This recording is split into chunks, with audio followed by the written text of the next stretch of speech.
नमस्कार दोस्तों। Target with Mrityunjay के यूट्यूब चैनल में आपका स्वागत है। दोस्तों, आज बहुत इंपॉर्टेंट सेगमेंट पे चर्चा करेंगे क्योंकि इस पे काफी छात्र पूछ रहे थे कि सर ये बताइए कि हाउस रेंट कितना मिलता है। अलग अलग से कैसे जो लोग पीएचडी कर रहे हैं और उनके पास कोई फेलोशिप है, वो जेआरएफ है या ओबीसी की उनके पास फेलोशिप है या माइनॉरिटी की कोई फेलोशिप है, तो वो ये पूछ रहे थे कि सर ये बताइए कि मैं अगर इस कॉलेज में एडमिशन लूं तो मुझे कितना एचआरए मिलेगा, जो हाउस रेंट अलाउंस भी कहते हैं, तो ये कितने मिलेगा। और ये उन्होंने काफी उन्होंने मतलब ढूंढा, लेकिन उन्हें ये मिला नहीं एचआरए। और ये रियलिटी है, आप यूट्यूब पे भी सर्च करेंगे तो बहुत कम पॉसिबिलिटी है आपका कोई ऐसा आपको वीडियो मिले कि जो आपको ये बताए कि हाउस रेंट किस शहर में कितना मिलेगा। तो इस वीडियो में दोस्तों हम लोग एक तो सेगमेंट इस पे चर्चा करेंगे कि किस शहर में कितना हाउस रेंट मिलेगा, और साथ साथ दोस्तों आपको एक ये बताऊंगा कि जो जेआरएफ क्वालिफाई है उन्हें 25 लाख रुपए फेलोशिप कैसे मिलती है। 25 लाख प्लस ये इन्हें फेलोशिप मिलती है। इसलिए आप लोग जिन लोगों का जेआरएफ नहीं है वो और मेहनत करें, क्योंकि इतने अमाउंट से आप काफी अपने करियर को स्थिर कर सकते हैं। दोस्तों, ये बहुत ही आसान भाषा में आपको दोनों बातें बताई जाएंगी। अब हम चलते हैं दोस्तों आगे। तो आगे बढ़ने से पहले आपको दो पॉइंट बताना चाहेंगे, बस फिर मैं आपको सीधे कंटेंट में आऊंगा। कि दोस्तों आप लोग टेलीग्राम चैनल पे जरूर जुड़े। टेलीग्राम चैनल का डिस्क्रिप्शन में लिंक दिया हुआ है, क्योंकि वहां बहुत से इंपॉर्टेंट अपडेट सबसे पहले आती है। कोई भी रिजल्ट आए या कोई न्यू वैकेंसी आए, पीएचडी का नोटिफिकेशन आए, और इतिहास की क्विज वगैरह भी चलती रहती है। सेकेंड बात दोस्तों, इस यूट्यूब चैनल पे टारगेट विद मृत्युंजय के यूट्यूब चैनल पे हम लोग इतिहास की टॉपिक वाइज क्लासेज कर रहे हैं, साथ साथ हम लोग 2 लाख प्रश्नों की भी चर्चा कर रहे हैं। देखिए, ये आप लोग प्लेलिस्ट में जब जाएंगे तो हम लोग सिंधु घाटी की क्लासेज स्टार्ट किए हैं, इसमें 4 क्लासेज हो चुकी हैं। और ये एग्जाम पेपर की दोस्तों हम लोग चर्चा करते हैं। जैसे हिमाचल प्रदेश असिस्टेंट प्रोफेसर का भी एग्जाम हुआ तो उसका 20 सोल्यूशन यहाँ पे चर्चा किया गया है।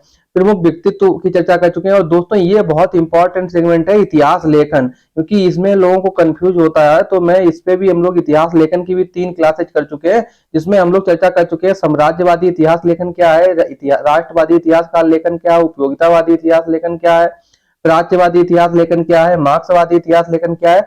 और इनके इतिहास के लेखनों से जितने भी प्रश्न पूछे गए उन सबकी भी चर्चा कर चुके हैं। अब दोस्तों उसके साथ साथ दोस्तों हम लोग क्या कौन सा चैप्टर चिमटा चुके हैं, पाषाण काल भी देख चुके हैं, जैन साहित्य और बौद्ध साहित्य भी देख चुके हैं। तो हम लोग सभी जो भी यहाँ पे जिस इतिहास के जिस टॉपिक पे चर्चा करते हैं उन सभी प्रश्नों का उससे रिलेटेड पोस्टमार्टम कर देते हैं। हम लोग इस मिला के इतिहास की कितनी क्लासेस कर चुके हैं, 50 क्लासेस कर चुके हैं। वैदिक कल्चर की 10 कर चुके हैं। तो आप लोग जो लोग इतिहास में इंटरेस्टेड हैं, जिन लोगों को यहाँ पे और ऐसा कंटेंट आपको मिल रहा है जो आपको पेड क्लासेज में हर जगह नहीं मिलेगा, बहुत रिसर्च करके यहाँ पे आपको कंटेंट दिया जा रहा है। उसके साथ साथ दोस्तों और क्या आपको दिया जा रहा है, 2 लाख प्रश्नों की भी चर्चा करी जा रही है इतिहास के। तो बहुत से इस यूट्यूब चैनल के फायदे हैं। आप लोग इससे ज्वाइन करना चाहें तो आप लोग, अगर आपको अच्छा लगे तो सब्सक्राइब जरूर करें चैनल को। अब दोस्तों पहले तो मैं आपको ये बताऊंगा कि 25 लाख ये जो फेलोशिप है ये कितने सालों तक मिलती है और 25 लाख कैसे होती है। उसके लास्ट में मैं आपको बताऊंगा कि एचआरए किस शहर में कितना मिलता है। तो दोस्तों अगर आप कोई भी आपको पास फेलोशिप है, जेआरएफ वगैरह है, तो आप लोग दो ऑप्शन आपके पास है, या तो एमफिल कीजिए या पीएचडी कीजिए। तो जो लोग एमफिल करते हैं उन्हें 2 साल तक फेलोशिप मिलती है, 2 साल, या इससे अगर पहले वो अपनी डिजर्टेशन या थीसिस सबमिट कर देते हैं तो उनकी बंद हो जाती है। पीएचडी वालों के लिए दोस्तों 5 साल है। यूट्यूब पे काफी वीडियोज पड़े हैं जो लोग 6 साल बता रहे हैं। ऐसी अभी कोई यूजीसी की तरफ से तो नोटिफिकेशन मुझे नहीं मिला है, मैंने काफी देखा, तो अभी तो मेरे जानकारी में पीएचडी की 5 साल ही वैलिडिटी है। और 5 साल, या आप अगर थीसिस जल्दी सबमिट कर देंगे तो आपकी फेलोशिप बंद हो जाएगी। तो आप 5 साल तक आपको फेलोशिप मिलती है यूजीसी की। तो ये जो 5 साल फेलोशिप होती है, इसमें दोस्तों ये 2 साल तक आप जेआरएफ रहेंगे, जेआरएफ जूनियर रिसर्च फेलोशिप। और 3 साल में जब आपकी 2 साल में आपका कितना थीसिस पे काम हुआ, आपका इंटरव्यू वगैरह होगा और आप एसआरएफ में कन्वर्ट कर दिए जाएंगे और आपकी फेलोशिप बढ़ जाएगी, इंक्रीज हो जाएगी, और आप हो जाएंगे एसआरएफ सीनियर रिसर्च फेलोशिप। तो दोस्तों जो फेलोशिप की बात की जाए तो यूजीसी 2 साल तक जब तक आप जेआरएफ रहेंगे तब तक 31,000 देती है। जब आप 3 साल एसआरएफ रहेंगे उसे 35,000 पर मंथ देती है। और उसके बाद दोस्तों कंटेंजेंसी फंड होता है। ये कंटेंजेंसी फंड क्या है, ये जो कैसे आप किताब वगैरह खरीदना चाहें, टेबलेट खरीदना चाहें, तो आप उसका बिल लगा के, तो आप 1 साल में जेआरएफ जब है तो पर साल आपको 10,000 रुपए देती है, एसआरएफ में आपको 20,500 रुपए देती है। तो इस तरीके से ये हो गई कंटेंजेंसी। और कंटिजेंसी जो दोस्तों जो साइंस और इंजीनियरिंग फैकल्टी के होते हैं, जैसे गेटेड या इंजीनियरिंग आईआईटी बॉम्बे वगैरह से पीएचडी करते हैं, तो उनकी कंटिजेंसी बढ़ जाती है। कैसे, जहां साइंस सोशल साइंस वालों को मिलती है 10,000 जेआरएफ में, साइंस और इधर साइंस और इंजीनियरिंग वालों को कितना मिलता है 12,000, और इधर इनका एसआरएम में इन्हें कितना मिलता है 25,000, और इन लोगों को कितना मिलता था 20,500। साथ साथ दोस्तों स्कॉट रीडर होते हैं जो दिव्यांग वगैरह होते हैं, जिनकी आई साइट वगैरह बहुत होती है, तो वो अपने साथ एक फिजिकल या विजुअल डिसेबिलिटीज के शिकार होते हैं, तो अगर वो किसी बंदे को अपने साथ में रखते हैं तो 2,000 रुपए महीने उसे एक्स्ट्रा मिलता है। तो ये तो बेसिक मैंने आपको इन्फॉर्मेशन दे दी गई, चारे वाला कंटेंट मैं बताता हूँ। इसके बाद में पहले मैं आपको ये बता दूं 25 लाख कैसे होता है। तो दोस्तों मैंने आपको बताया कि 31,000 फेलोशिप मिलती है ना जेआरएफ में, ये जेआरएफ वाला पोर्शन है, ये एसआरएफ वाला पोर्शन है। तो आप 2 साल तक जेआरएफ रहेंगे, 3 साल तक एसआरएफ रहेंगे। अगर आप थीसिस पहले सबमिट कर देते हैं तो आपकी फेलोशिप बंद हो जाएगी।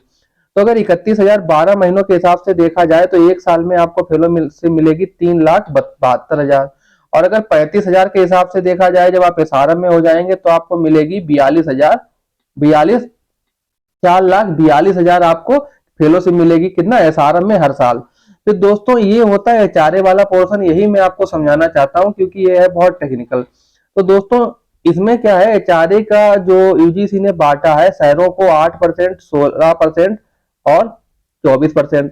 लेकिन यहाँ पे मैंने सुनने में आ रहा है कि जो एचआरए का अमाउंट है वो बढ़ा दिया गया है, वो 8 से 9 कर दिया गया, 16 से 18 कर दिया गया है। मतलब यहाँ पे आपको एक बढ़ाया गया तो 9, 18, 27 हो गया है, ऐसा सुनने में आ रहा है। लेकिन अभी ये सभी यूनिवर्सिटियों में अभी लागू तो नहीं हुआ। एक आध यूट्यूब पे कुछ वीडियो मित्रों ने बनाई है तो उन्होंने दिखाया है कि बीएचयू के एक फ्रेंड का एचआरए बढ़ गया है, तो लेकिन अभी मेरा तो नहीं आ रहा है।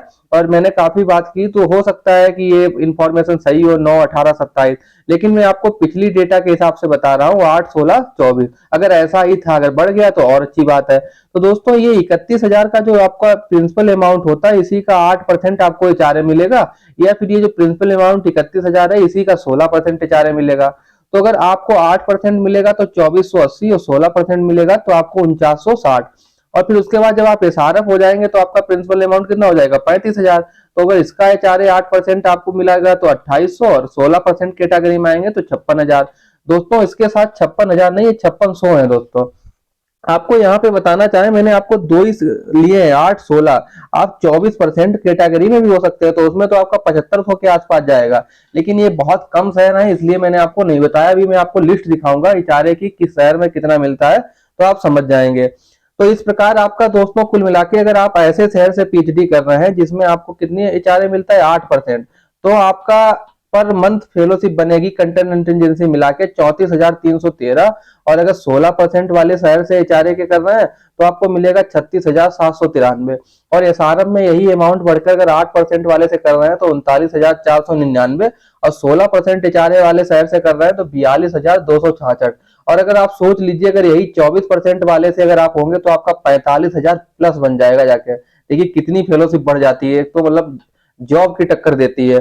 तो इस प्रकार दोस्तों आप 2 साल तक रहेंगे जेआरएफ, मैंने आपको बताया। तो अगर आप 8% वाले शहर एचआरए से कर रहे हैं तो आपको फेलोशिप मिलेगी 8,23,512, और 16% वाले से कर रहे हैं तो 8,83,032। फिर आप 3 साल तक दोस्तों आप एसआरएफ रहेंगे, तो आपको 8% के शहर के से पीएचडी कर रहे हैं एचआरए के, तो आपको मिलेगा 14,20,776। और अगर आप 16% एचआरए वाले शहर से पीएचडी कर रहे हैं तो 15,21,576। ये कितनी दिन की फेलोशिप हुई 3 सालों की। अब दोस्तों आपको टोटल करके देख लीजिए, अगर 8% शहर जहां 8% एचआरए मिलता है, अगर वहां से आप पीएचडी करेंगे तो आपको मिलेगा 22,44,288। और अगर 16% वाले एचआरए से अगर आप पीएचडी कर रहे हैं तो आपको मिलेगा 24,04,608। और अगर यही आप 24% वाले एचआरए से अगर पीएचडी करेंगे तो आपका निकल जाएगा 25 लाख प्लस। तो आप इस तरीके से आप अपना ये जेआरएफ निकाल के कितना अपना करियर को सिक्योर कर सकते हैं। तो आपको ये तो समझ में आ ही गया है कि 25 लाख। अब दोस्तों हम लोग चर्चा करेंगे कि किस शहर में एचआरए कितना मिलता है। तो दोस्तों अगर आपको कंटेंट अच्छा लग रहा है, इन्फॉर्मेशन अच्छी लग रही है, और इतिहास वगैरह आप पढ़ने के इच्छुक हैं, आप दोस्तों को भी सजेस्ट कर सकते हैं इस चैनल को, क्योंकि ये काफी इस पे रिसर्च करके ही कंटेंट आपको दिया जा रहा है। तो और सब्सक्राइब करना ना ही भूलिएगा, मैं भी मोटिवेट होता हूँ, कुछ नया करने को सोचता हूँ। तो ये दोस्तों होते हैं स्टेट या यूनियन टेरिटरी, जिसे राज्य या प्रांत कहते हैं या केंद्र शासित प्रदेश कहते हैं। इधर दोस्तों शहरों को बांटा गया है एक्स कैटेगरी में, और ये कुछ सिटीज क्लासिफाइड किए गए हैं बाई कैटेगरी में। और दोस्तों जो एक्स और बाई दोनों में नहीं है वो किस में है, मतलब आपको ना इस लिस्ट में मिले ना इस लिस्ट में मिले, तो वो सब आते हैं जेड कैटेगरी में।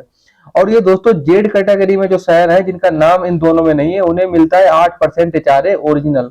मैंने मतलब 31,000 का 8% और 35,000 का।